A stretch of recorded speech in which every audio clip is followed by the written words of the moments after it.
Suma Teológica, parte segundo 2, Tenmae. Cuestión 24. La caridad en relación con el sujeto. Corresponde a continuación tratar de la caridad en relación con el sujeto. Sobre esto se pueden formular 12 preguntas. La caridad radica en la voluntad. La caridad es causada en el hombre por actos precedentes o por infusión de la gracia divina. Es infundida conforme a la capacidad de los actos naturales. Aumenta en quien la tiene. Aumenta por adición. Aumenta con cualquier acto.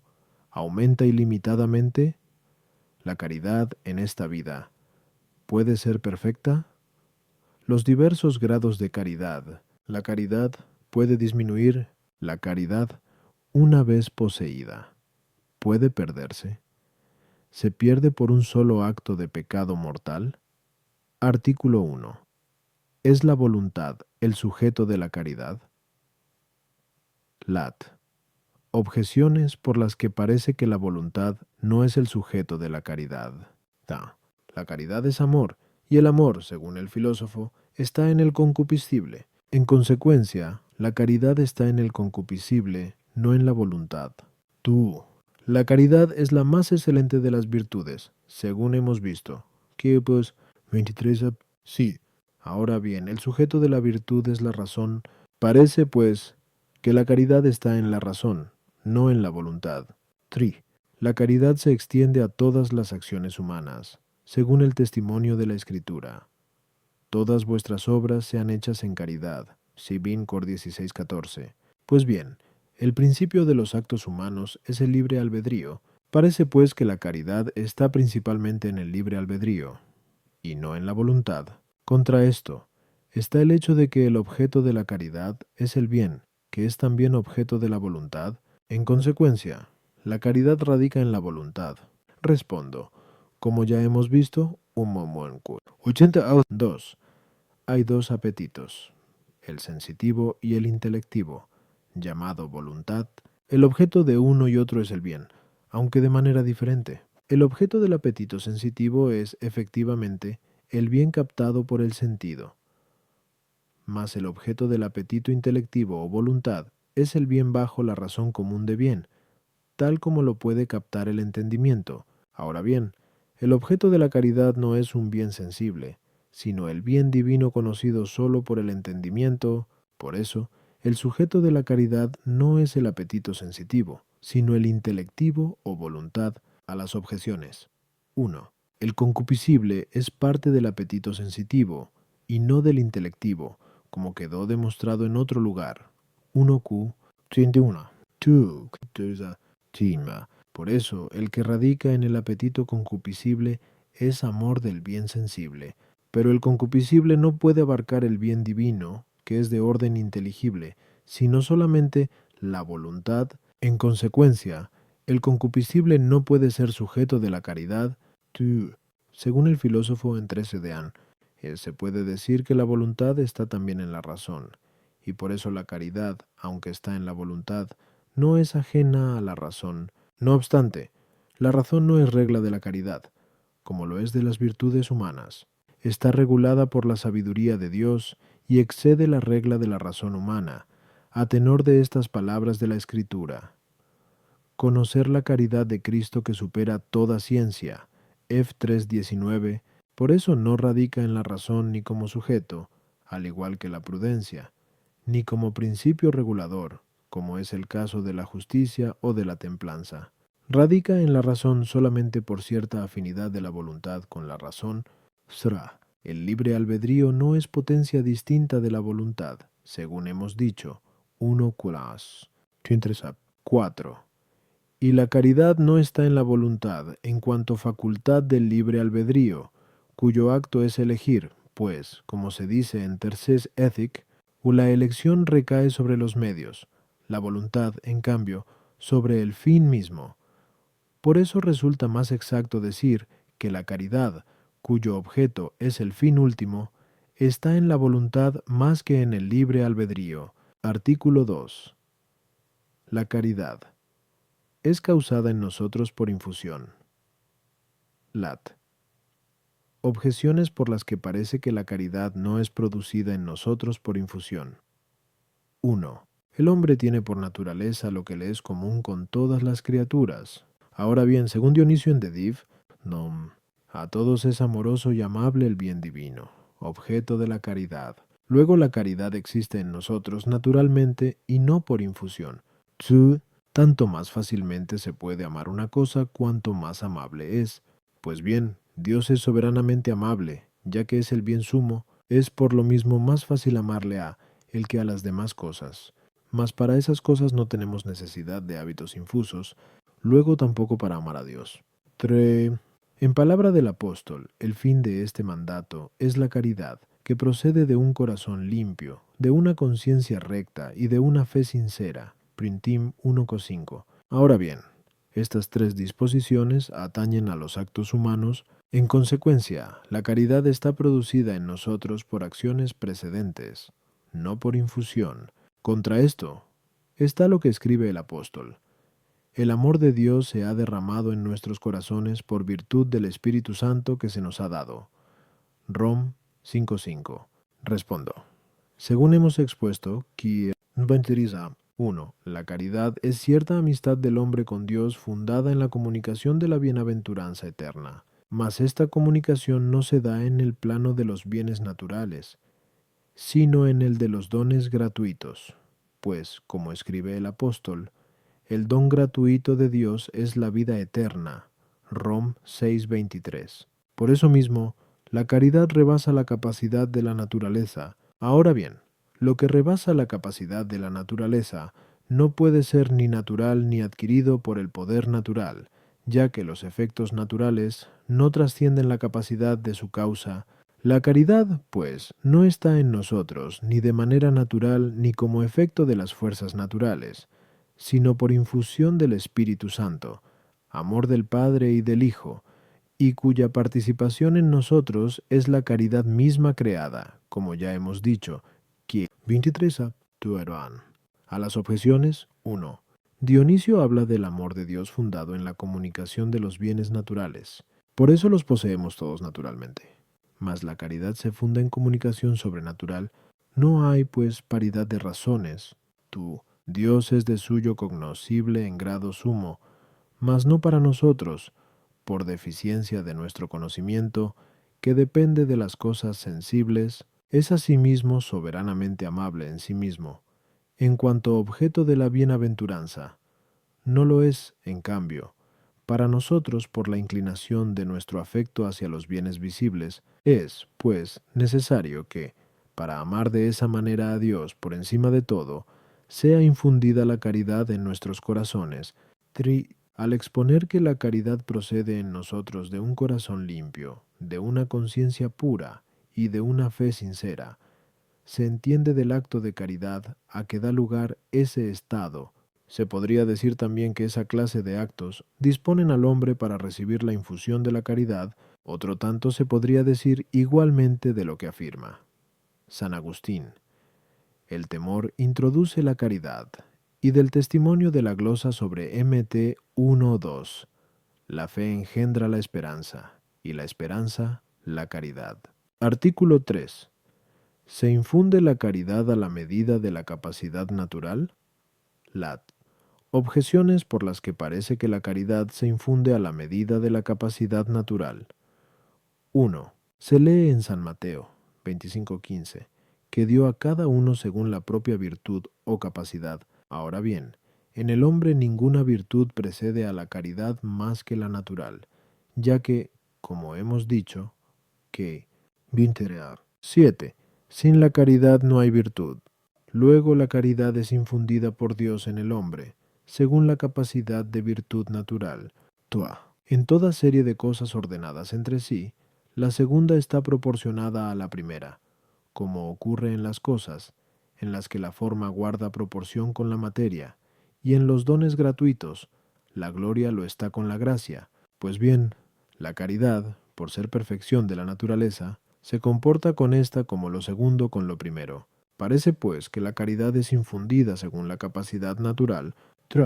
Los hombres y los ángeles participan de la misma manera de la caridad, ya que unos y otros son partícipes de una bienaventuranza semejante, como se ve en San Mateo 22:30 y en San Lucas 20:36. Ahora bien, los ángeles, según el Maestro, reciben la caridad y demás dones gratuitos según su capacidad natural.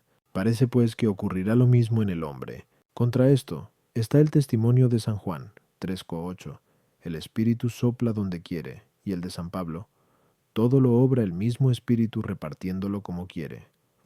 Cor 12:11. La caridad, pues, se da no según la capacidad natural, sino según la voluntad del Espíritu que distribuye sus dones. Respondo: la capacidad de cada cosa depende de su propia causa, ya que una causa más universal produce un efecto mayor. Pues bien, dado que la caridad está por encima de la capacidad de la naturaleza humana, como hemos dicho, a 2. No depende de ninguna causa natural, sino de la sola gracia del Espíritu Santo, que la infunde. De ahí que la medida de la caridad no depende ni de la condición de la naturaleza, ni de la capacidad de la virtud natural, sino exclusivamente de la gracia del Espíritu Santo, que distribuye como quiere sus dones. Por eso afirma el apóstol: a cada uno de nosotros ha sido dada la gracia en la medida del don de Cristo. F 4:7.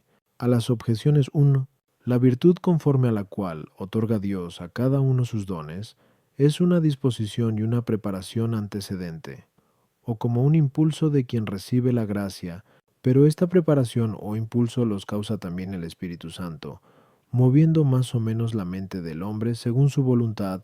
Por eso dice el apóstol: el cual nos hizo dignos de tener parte en la herencia de los santos en la luz, Col 1:12, do la forma no rebasa la proporción de la materia, antes bien son del mismo género. Igualmente, la gracia y la gloria se refieren al mismo género, pues la gracia no es otra cosa que un anticipo de la gloria en nosotros. La caridad, en cambio, y la naturaleza no pertenecen al mismo género. No hay, pues, paridad de razones. Pudra. El ángel es de naturaleza intelectual, y por esa razón se entrega totalmente a lo que intenta, según ya hemos visto. Un uno qui, sentedoesa. 6. Por eso en los ángeles superiores hubo un mayor impulso, tanto para el bien en quienes perseveraron, como para el mal en quienes cayeron. De ahí también que los ángeles superiores perseverantes se hicieron mejores, y peores los caídos. Pero el hombre es de naturaleza racional, a la que compete estar unas veces en acto y otras en potencia. Por eso, cuando se orienta hacia una cosa no implica que se entregue totalmente a ella. Antes bien, el que tiene mejores prendas naturales puede ser de impulsos inferiores y al contrario.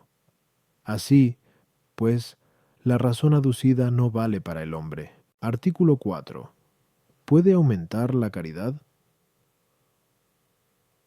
Lat. Objeciones por las que parece que la caridad no puede aumentar. 1. Solo puede aumentar lo cuantitativo, pero hay una doble cantidad, la dimensiva y la virtual. La primera no compete a la caridad, ya que esta es una perfección espiritual. La virtual, por su parte, se valora en función de los objetos, y la caridad tampoco crece de este modo, porque con la mínima caridad se ama todo lo que se ha de amar por caridad.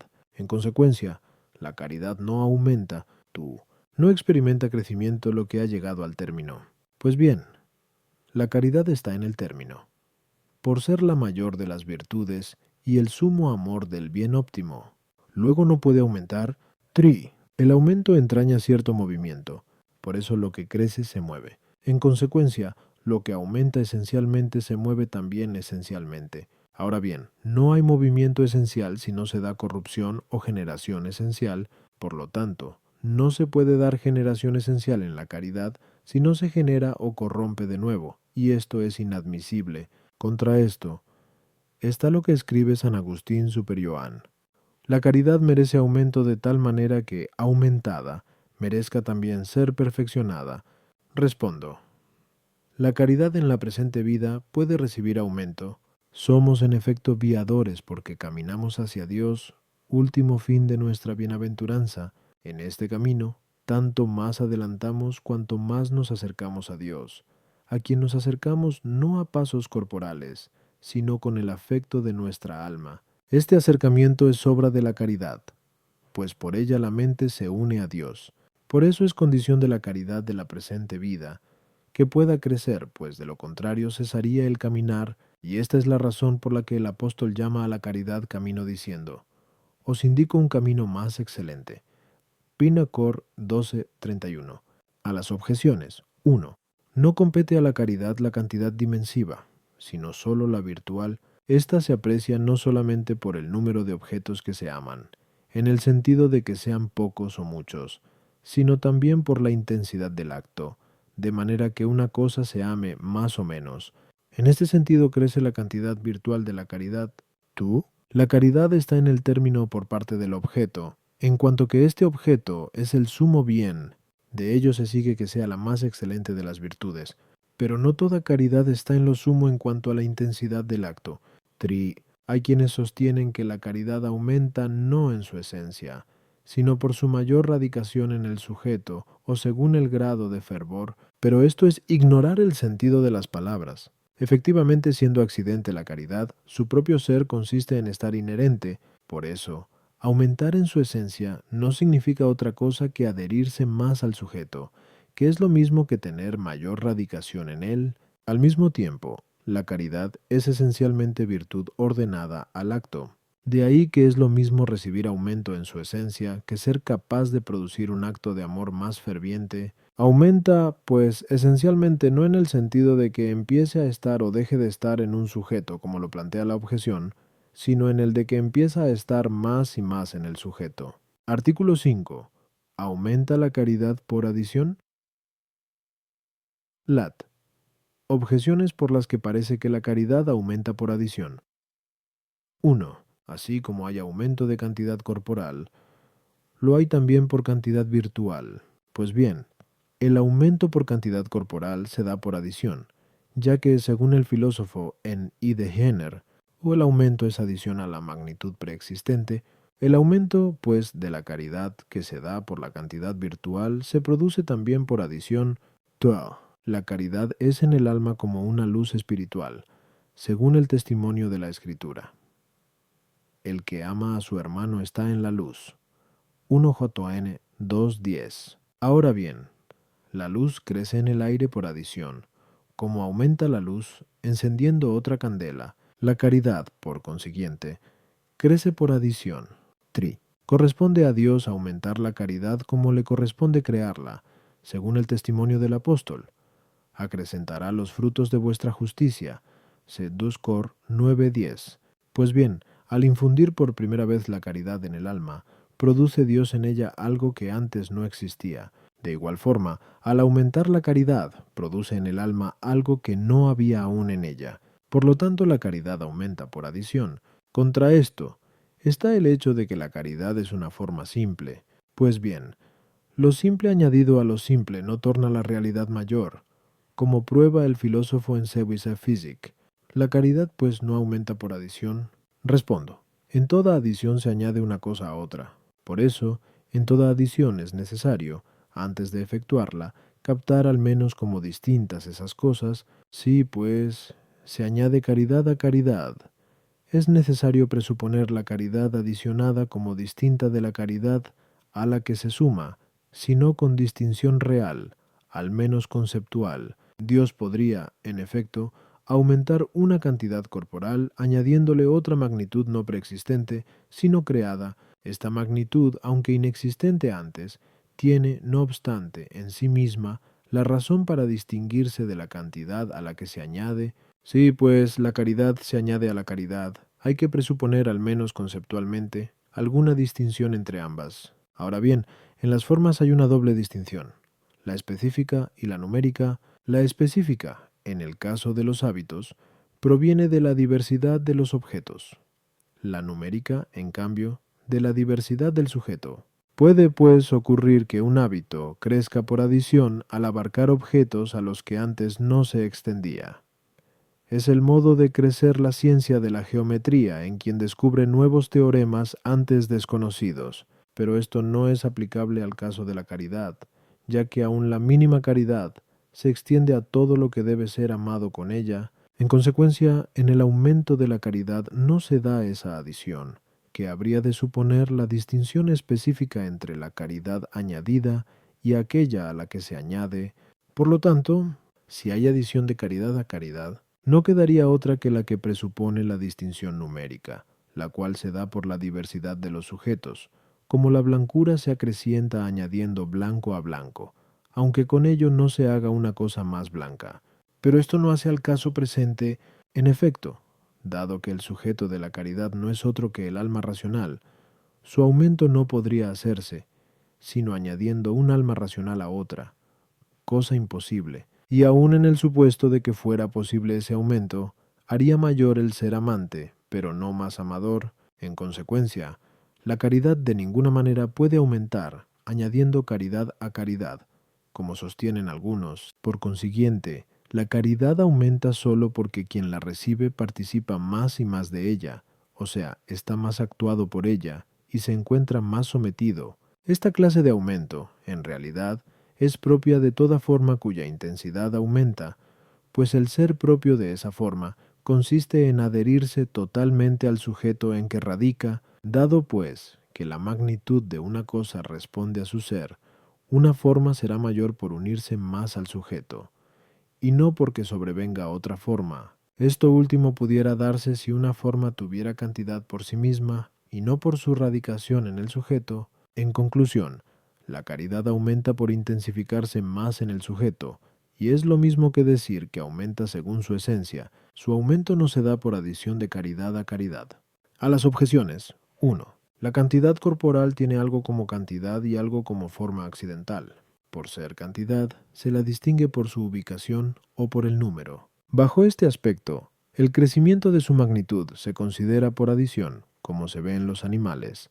Por ser forma accidental, en cambio, se la distingue por relación al sujeto. Bajo este aspecto tiene un aumento propio, como las demás formas accidentales, es decir, por su intensificación en el sujeto, como es el caso de las cosas que se enrarecen, como prueba el filósofo en Physik. De igual manera, la ciencia misma, en cuanto a hábito, tiene cantidad por parte de los objetos, y de esta forma aumenta por adición por cuanto se conocen más cosas. Tiene también cantidad en cuanto forma accidental por radicar en el sujeto. Bajo este aspecto aumenta en quien adquiere conocimiento más cierto del que antes tenía. De manera análoga, la caridad tiene una doble cantidad, pero, como acabamos de exponer, no aumenta según la cantidad que proviene de los objetos. No queda, pues, otra solución que el aumento por intensidad. La suma de la luz a la luz se puede entender en el aire por el aumento de los focos generadores de luz, pero esa distinción no vale para el caso presente, ya que no hay más que una lumbrera que expanda la luz de caridad. La infusión de la caridad conlleva mutación en cuanto a tener o no caridad. Por eso es necesario que sobrevenga algo que antes no existía, pero el aumento de caridad solo implica mutación en el sentido de tener más o menos. No es, pues, preciso que exista algo que antes no existía, sino que esté en el sujeto más radicado de lo que antes estaba. Esto es, en realidad, lo que hace Dios aumentando la caridad, que se enraice más y se participe mejor en el alma, la semejanza del Espíritu Santo. Artículo 6. Aumenta la caridad con cualquier acto. Lat. Objeciones por las que parece que la caridad aumenta con cualquier acto de la misma. 1. Lo que puede lo más puede lo menos. Pues bien, cualquier acto de caridad merece la vida eterna, que es más valioso que el simple aumento de la caridad, pues la vida eterna implica la perfección de la caridad. Con mayor razón, pues aumentará la caridad cualquier acto de la misma. Como el hábito de las virtudes adquiridas se produce con los actos, también el aumento de la caridad es producido por sus actos. Ahora bien, cualquier acto virtuoso contribuye a producir la virtud. Por igual razón, cualquier acto de caridad contribuye a su aumento. Afirma San Gregorio que en el camino de Dios no andar es retroceder, pero nadie retrocede mientras esté movido por un acto de caridad. En consecuencia, quien está movido por un acto de caridad avanza en el camino del Señor. Por lo tanto, cualquier acto de caridad contribuye a su aumento. Contra esto, está el hecho de que los efectos no exceden la virtualidad de la causa. Pues bien, hay actos de caridad que se hacen con tibieza o remisión. Por lo tanto, su resultado no es una caridad más excelente, sino que disponen a que se torne menor. Respondo. El crecimiento espiritual de la caridad se asemeja en cierto modo al crecimiento corporal. Este último, en los animales y en las plantas, no es un movimiento continuo, es decir, que si crece tanto en un tiempo determinado, por necesidad debe crecer proporcionalmente en cada parte de ese tiempo, como sucede con el movimiento local. Pero la naturaleza, durante algún tiempo, trabaja preparando el crecimiento, y no lo produce de hecho, pero después produce el efecto a que había dispuesto, efectuándose entonces el crecimiento del animal o de la planta. En el caso de la caridad, ésta no aumenta con cualquier acto, pero cada uno dispone a su aumento, en cuanto que un acto de caridad prepara mejor al hombre para ejecutar de nuevo un segundo acto, y, creciendo la habilidad, prorrumpe en acto de amor más fervoroso, y con él consigue el progreso de la caridad. Entonces se produce realmente su aumento. A las objeciones 1. Cualquier acto de caridad merece la vida eterna, que se dará a su tiempo, no inmediatamente. De igual manera, cualquier acto de caridad merece su aumento, mas no al instante, sino cuando hay esfuerzo por conseguir ese crecimiento. Sí, incluso en la generación de la virtud adquirida, no todo acto la produce, pero sí contribuye preparándola, y el último, que es el más perfecto, la lleva a término, a consecuencia de los actos precedentes, como pasa con las muchas gotas que desgastan la piedra. 3. En el camino de Dios se progresa no sólo cuando se aumenta actualmente la caridad, sino también mientras se dispone a ese aumento. Artículo 7. ¿Aumenta ilimitadamente la caridad? Lat. Objeciones por las que parece que la caridad no aumenta ilimitadamente. 1. Todo movimiento va encaminado hacia un fin y un término, como se lee en Kundo Metafis. Pues bien, el crecimiento de la caridad es un movimiento, por consiguiente, tiende a un fin o término. En consecuencia, no crece ilimitadamente. Sí, ninguna forma excede la capacidad de su sujeto. Ahora bien, la capacidad de la criatura racional, sujeto de la caridad, es finita. En conclusión, no puede crecer ilimitadamente. 3. Toda realidad finita, por el aumento continuo, puede alcanzar otra cantidad finita también, por muy superior que sea, a no ser que el aumento continuo sea de menos a menos, pues, como dice el filósofo en Tercero Physic, si a una línea se le añade lo que se resta a otra dividida ilimitadamente, jamás esa adición, aunque crezca ilimitadamente, llegará a sumar la cantidad resultante de las dos líneas, es decir, la dividida y la adicionada con lo restado de aquella, pero esto no vale para nuestro caso, ya que el segundo aumento de la caridad no tiene por qué ser necesariamente menor que el anterior. Lo más probable es que sea igual o mayor, siendo pues algo finito la caridad de la patria. Si la de esta vida pudiera crecer ilimitadamente, podría ser igual a la caridad de la patria, cosa inadmisible. En consecuencia, la de esta vida no puede crecer ilimitadamente. Contra esto está el testimonio del apóstol. No es que la haya alcanzado ya, es decir, que haya logrado la perfección, sino que la sigo por si logro apresarla. FLP 3:12. Y a este propósito comenta la glosa. Ningún fiel, por mucho que haya aprovechado, diga, me basta. Quien esto dice sale del camino antes de llegar al término. En consecuencia, la caridad de esta vida puede siempre crecer más y más. Respondo. Al aumento de una cosa se puede poner término de tres maneras. La primera, por razón de su forma, que es de una manera determinada, y, en llegando a ella, no se puede pasar adelante en la forma, pues si se diera esto, tendríamos otra forma distinta. Esto se echa de ver en el amarillo, que, al rebasarse sus perfiles por alteración continua, se torna blanco o negro. La segunda manera, por parte de la gente cuya capacidad activa no puede aumentar más la forma en el sujeto. Por último, por parte del sujeto, que no es capaz de mayor perfección, Pues bien, por ninguno de estos modos se pone término al aumento de la caridad en esta vida.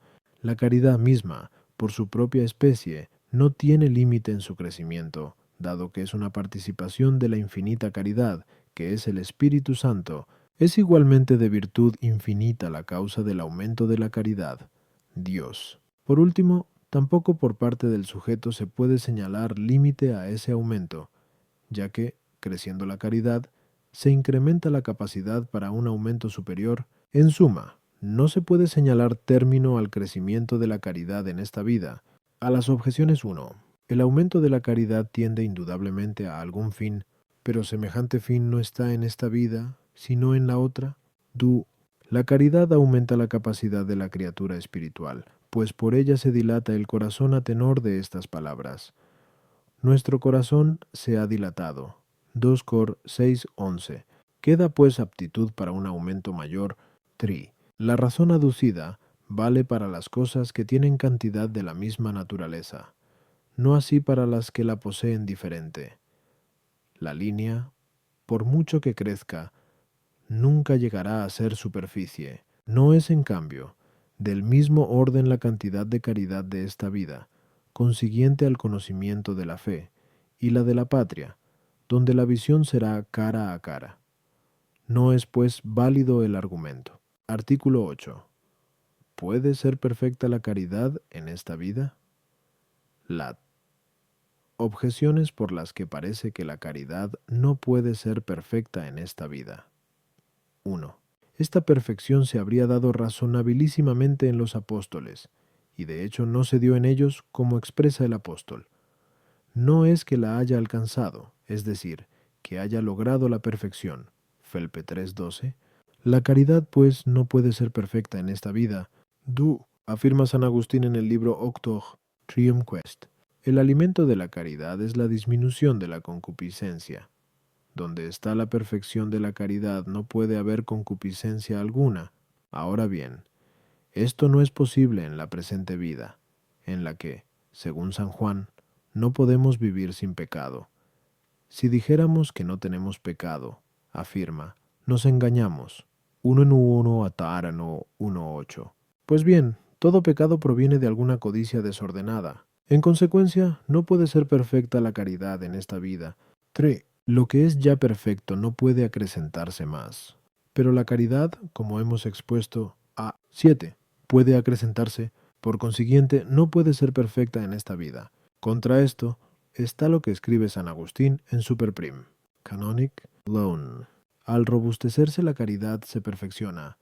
Al llegar a la perfección dice, quiero morir y estar con Cristo. Esto es posible en esta vida, como lo fue en San Pablo.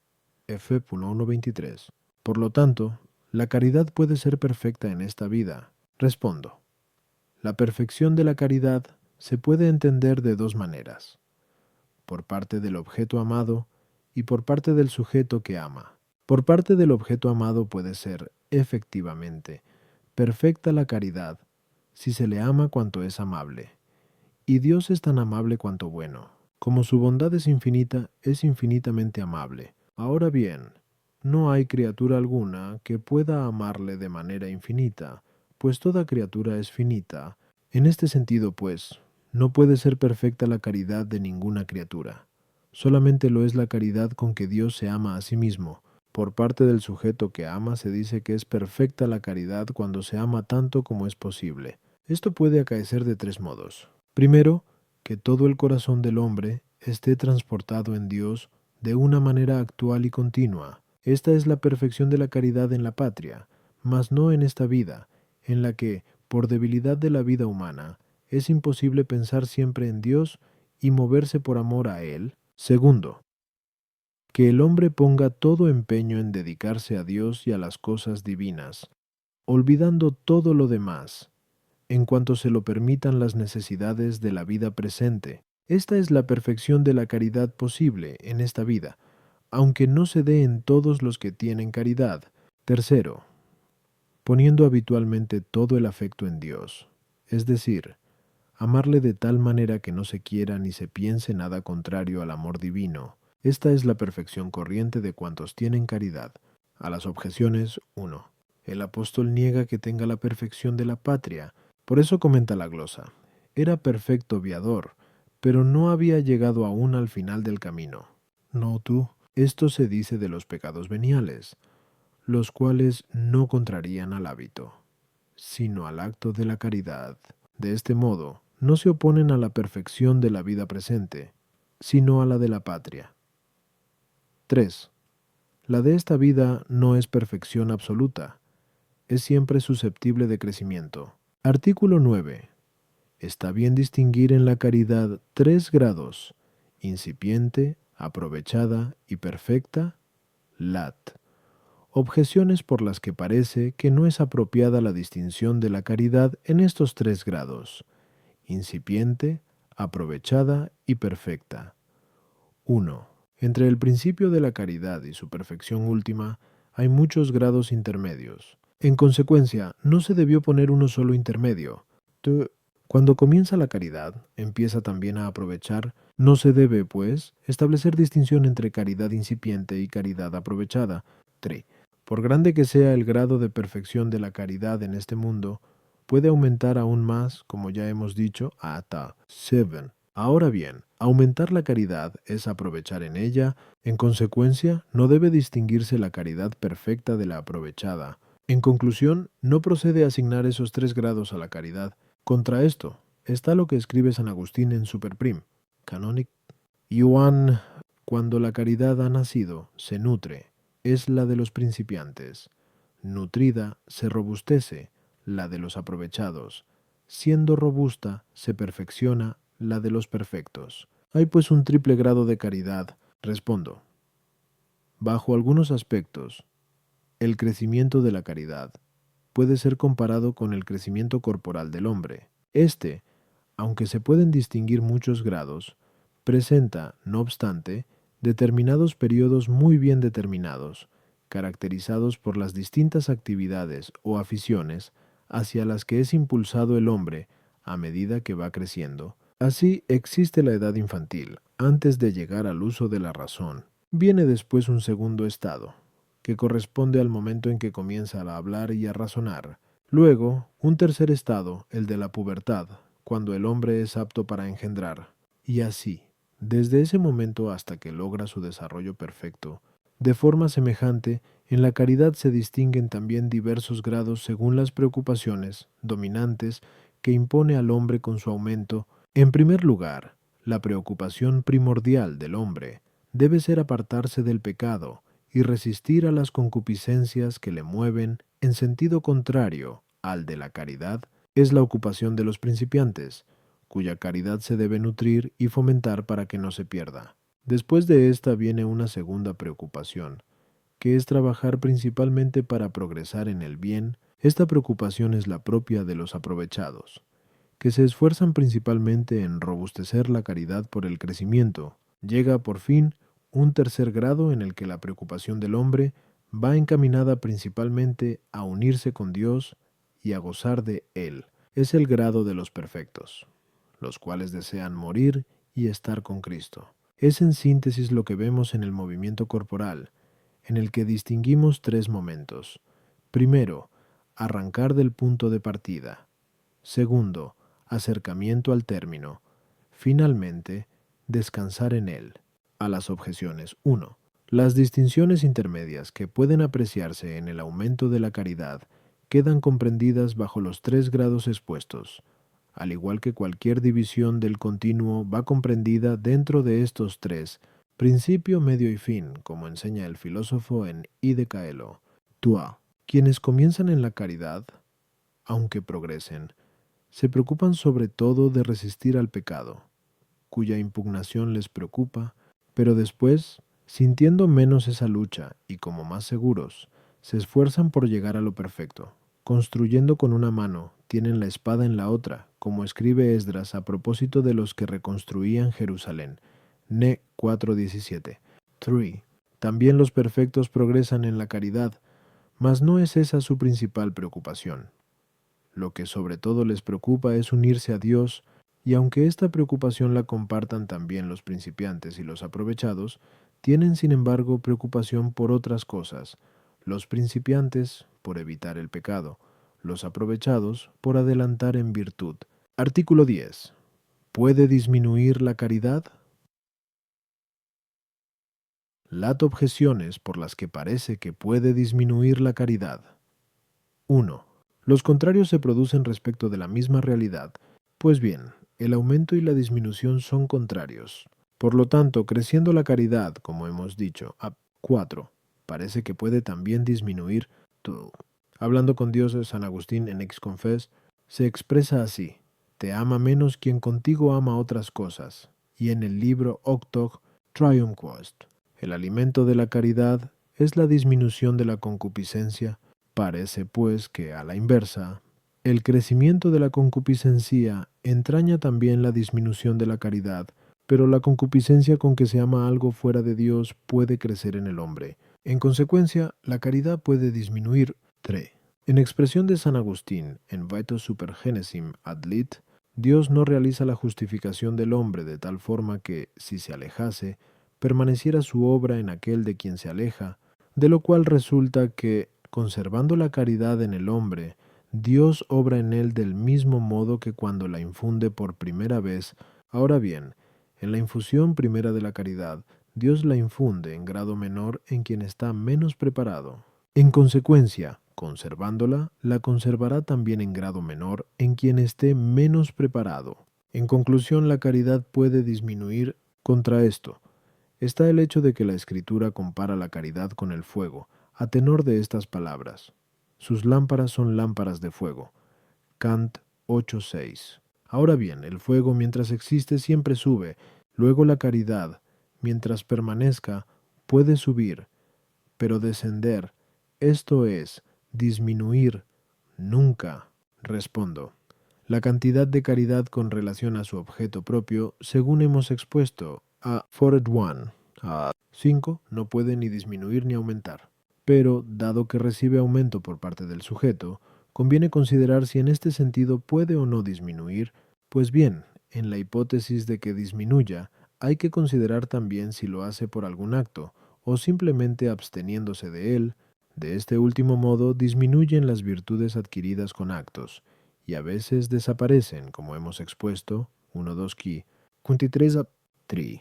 Por eso en Virtues Ethic escribe el filósofo sobre la amistad: cortó muchas amistades el no frecuentarlas, es decir, no recurriendo al amigo o no hablando con él. Esto sucede porque la conservación de una cosa depende de su causa, y como la causa de la virtud adquirida es el acto humano, cuando éste cesa, va aminorándose la virtud hasta terminar desapareciendo. Esto no ocurre en el caso de la caridad, ya que ésta no la causan los actos humanos, sino Dios, como hemos expuesto a 2. Por eso, incluso cesando el acto, ni disminuye ni desaparece, con tal de que no haya pecado en esa cesación.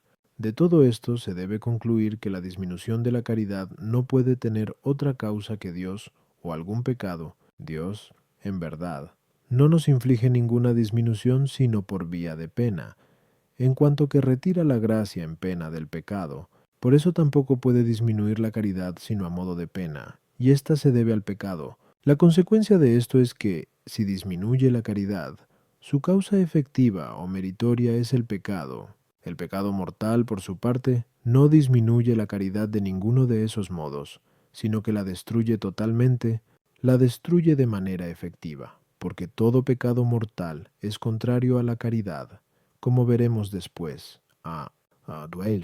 La destruye también merecidamente, pues al pecar mortalmente obrando contra la caridad, merece que Dios se la retire. De igual modo, tampoco el pecado venial puede disminuir la caridad ni de manera efectiva ni de manera meritoria, no efectivamente, porque el pecado venial no afecta directamente a la caridad, ya que ésta versa sobre el último fin, mientras que el pecado venial es un desorden en los medios, y no disminuye el amor del fin por el hecho de incurrir en alguna deficiencia en lo que a él conduce. Es lo que acontece a veces con los enfermos muy preocupados por su salud, y que no obstante, no observan convenientemente la dieta. Otro tanto ocurre también con las ciencias especulativas, en las que las opiniones falsas sobre las conclusiones no aminoran la certeza de los principios. De igual modo, tampoco el pecado venial merece la disminución de la caridad, pues quien incurre en deficiencias en lo menor,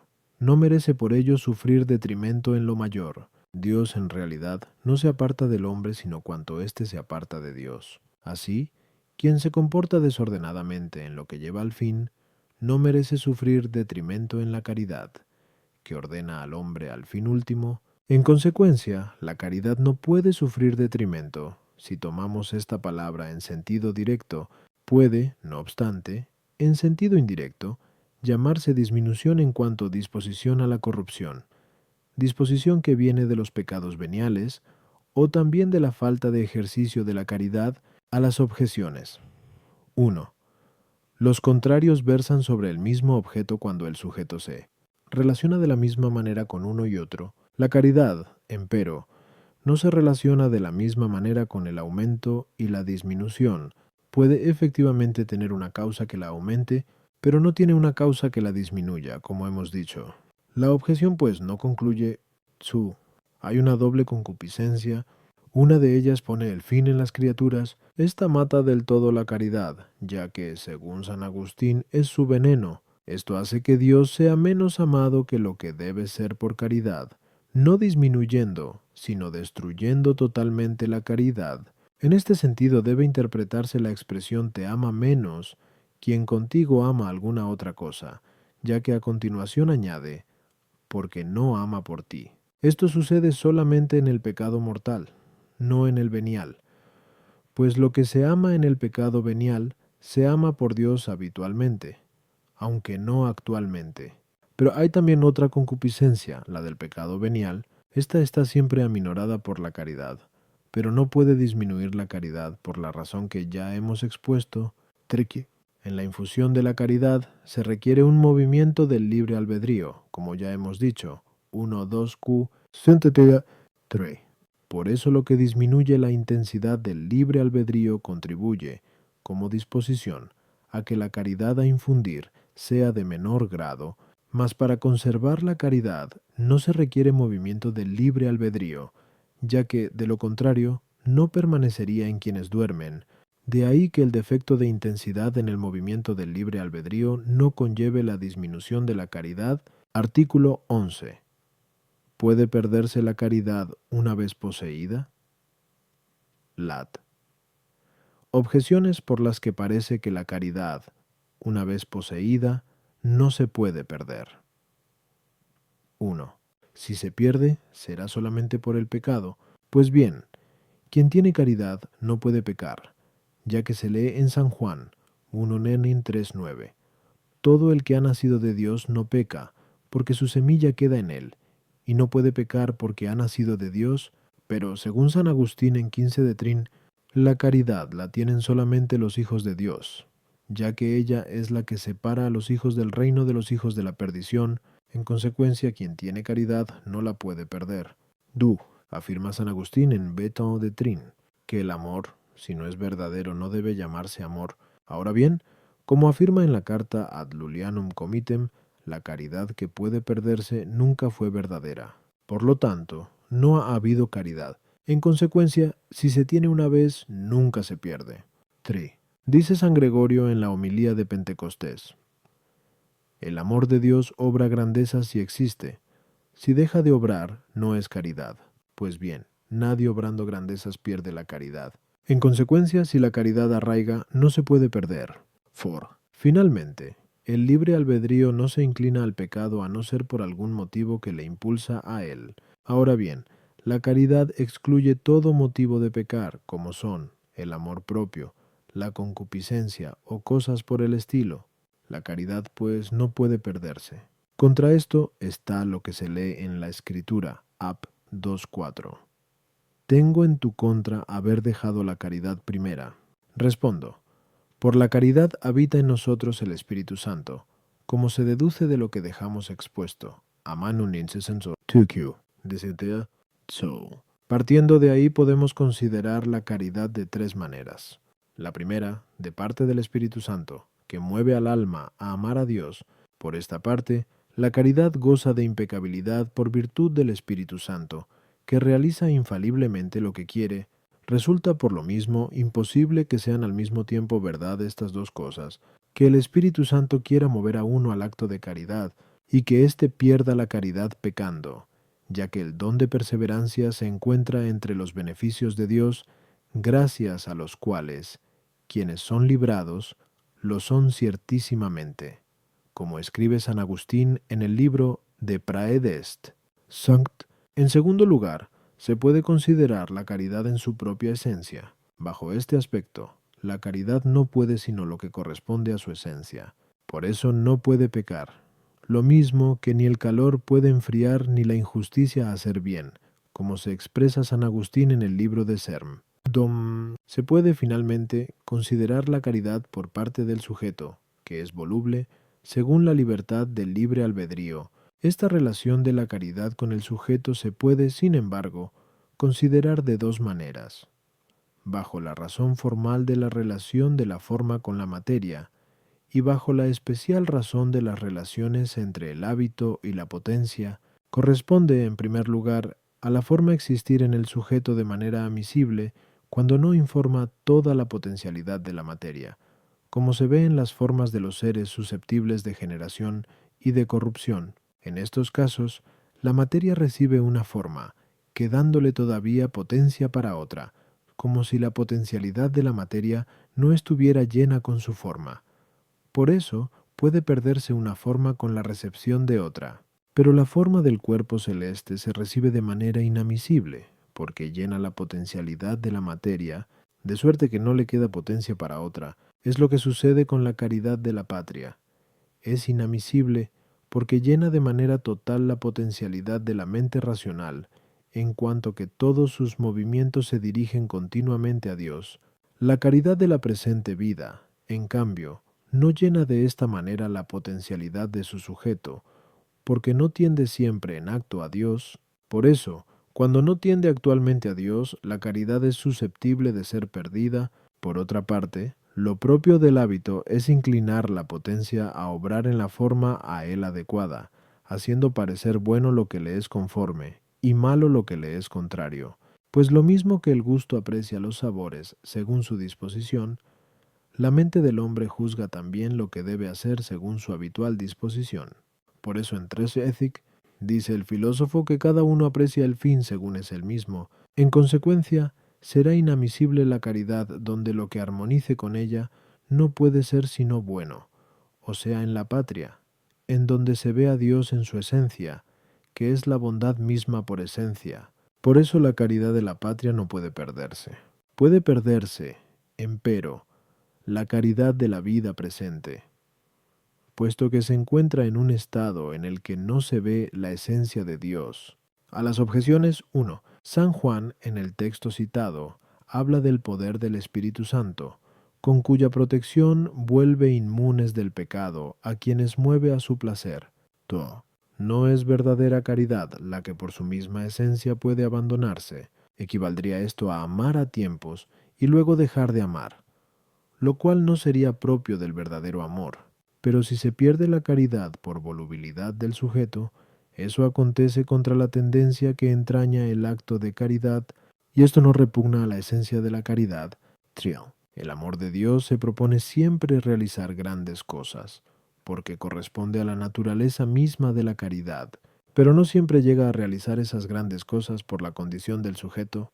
Por la caridad, por la naturaleza misma de su acto, excluye cuanto puede inducir a pecar, pero sucede que a veces no está en acto, y entonces puede sobrevenir algún motivo para pecar, y, si se consiente, se pierde la caridad. Artículo 12. Se pierde la caridad por un solo acto de pecado mortal. Lat. Objeciones por las que parece que la caridad no se pierde por un solo acto de pecado mortal. 1. Escribe Orígenes en Hiperiarchon.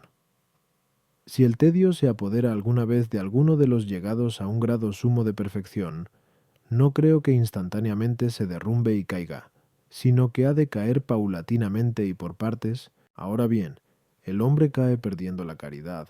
En consecuencia, no se pierde por un solo acto de pecado mortal. El Papa San León, en un sermón sobre la pasión, habla a Pedro en estos términos: vio en ti el Señor no una fe vencida, ni un amor pervertido, sino una constancia turbada. Abundó el llanto donde no faltó el afecto, y la fuente de la caridad lavó tus palabras de temor. Y San Bernardo, apoyándose en estas palabras, escribió que en Pedro no se extinguió la caridad, sino que se adormeció. Pues bien, negando a Cristo pecó mortalmente Pedro. En consecuencia, la caridad no se pierde por un solo acto de pecado mortal. La caridad es más fuerte que la virtud adquirida, y el hábito de una virtud adquirida no desaparece por un solo acto contrario de pecado. Con mayor razón, pues, tampoco desaparece la caridad por un solo acto contrario de pecado mortal. Fos. La caridad implica amor de Dios y del prójimo, mas puede suceder, según parece, que se cometa pecado mortal conservando el amor de Dios y del prójimo, ya que, como hemos expuesto, a mí no me signos 10. El afecto desordenado de los medios no destruye el amor al fin. Puede, pues, permanecer la caridad hacia Dios existiendo el pecado mortal, que proviene del afecto desordenado hacia un bien temporal. Finalmente, el objeto de la virtud teologal es el último fin. Pues bien, las otras virtudes teologales, o sea, la fe y la esperanza, no se pierden por un solo pecado mortal. Tan solo quedan informes. Puede, pues, permanecer también la caridad informe, aun perpetrado un pecado mortal. Contra esto está el hecho de que por el pecado mortal se hace el hombre digno de muerte eterna, según el apóstol. Estipendio del pecado es la muerte. Rom 6:23. Ahora bien, quien tiene caridad tiene mérito de vida eterna, según San Juan 14:21. Si uno me ama, será amado de mi Padre, y yo le amaré, y me mostraré a él, y en esa manifestación consiste en realidad la vida eterna. A tenor de estas palabras, esta es la vida eterna, que te conozcan a ti, Dios verdadero, y a tu enviado Jesucristo. Corintios 17:3. Pero nadie puede ser a la vez digno de vida y de muerte eterna. En conclusión, es imposible que nadie tenga caridad con pecado mortal. La caridad, pues, se pierde por un solo acto de pecado mortal. Respondo, un contrario desaparece cuando sobreviene el otro. Ahora bien, cualquier acto de pecado mortal es contrario a la naturaleza propia de la caridad, que consiste en amar a Dios sobre todo, y que el hombre le esté sometido por completo, refiriendo todas las cosas a Él. Es, por lo mismo, esencial a la caridad amar a Dios, de tal manera que se quiera estarle sujeto en todo, y seguir en todo la regla de sus mandamientos, ya que contraría a la caridad lo que sea contrario a sus preceptos, y por eso puede excluirla, en el caso de que la caridad fuera hábito adquirido, fruto de la actividad del sujeto. Su pérdida no resultaría necesariamente de un solo acto contrario, ya que un acto no va directamente contra el hábito, sino contra el acto, y la conservación del hábito en el sujeto no implica la continuidad del acto. Por consiguiente, cuando sobreviene un acto contrario, no desaparece automáticamente el hábito adquirido. La caridad, en cambio, por ser hábito infuso, depende de la acción de Dios que la infunde, y en su infusión y conservación se comporta Dios como el sol en la iluminación del aire, como ya hemos expuesto. A. Din org. 4a. 4a3. Y así, como la luz cesaría al instante en el aire, por la interposición de algún obstáculo a la iluminación del sol, igualmente cesa de estar la caridad en el alma, al instante, cuando se interpone algún obstáculo a la influencia divina de la caridad. Es evidente, por otra parte, que cualquier pecado mortal que va contra los mandamientos divinos constituye un obstáculo a esa infusión de Dios. Efectivamente, del solo hecho de que el hombre, al elegir, prefiera el pecado a la amistad divina, que exige el cumplimiento de su voluntad, se sigue que, inmediatamente, por un solo pecado mortal, se pierda el hábito de la caridad. A este propósito escribe San Agustín en Diacono Supergenesim Adlit: el hombre es iluminado estándole Dios presente. Ausente Dios, al punto se entenebrece. De él se apartan no por distancias locales, sino por aversión de la voluntad. A las objeciones 1. Las palabras de Orígenes pueden entenderse en el sentido de que el hombre que está en estado perfecto no camina de golpe al pecado mortal, sino que se dispone a ello por negligencias anteriores. Por eso, como hemos expuesto, 1, 2, qui, 3. Los pecados veniales se llaman también disposiciones al mortal. Sin embargo, por un solo acto de pecado mortal que cometa, cae perdiendo la caridad, mas porque, añade el mismo Orígenes, si sucediera a alguien pasajera caída y se arrepintiera en breve, no parece que haya sufrido total ruina. Puede deducirse que entiende por ruina y caída totales las de quien peca por malicia, hecho que en el varón perfecto no se produce repentinamente. La caridad se pierde de dos maneras: directa, por desprecio actual, y de este modo no la perdió Pedro. Indirecta, cuando se comete un acto contrario a la caridad bajo influencia de una pasión de concupiscencia o de temor. Pedro la perdió de este modo, obrando contra la caridad, pero la recuperó al instante. Esta objeción está resuelta en la respuesta anterior por: no cualquier afecto desordenado de los medios o bienes creados constituye pecado mortal. Se incurre en él solo cuando es tal que repugna a la voluntad divina. Este es el desorden que contraría directamente a la caridad, como hemos dicho. Fe. La caridad implica unión con Dios, no la fe ni la esperanza. Todo pecado mortal, en cambio, consiste en la aversión a Dios, como ya hemos dicho. Qui 23. 72 fib. Por eso todo pecado mortal contraría a la caridad, pero no es contrario a la fe o a la esperanza, sino solamente algunos concretos que destruyen el hábito de la fe o de la esperanza, así como todo pecado mortal destruye el hábito de la caridad.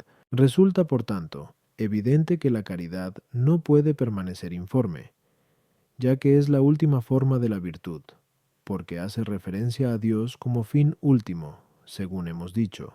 Cupo 123 a 8.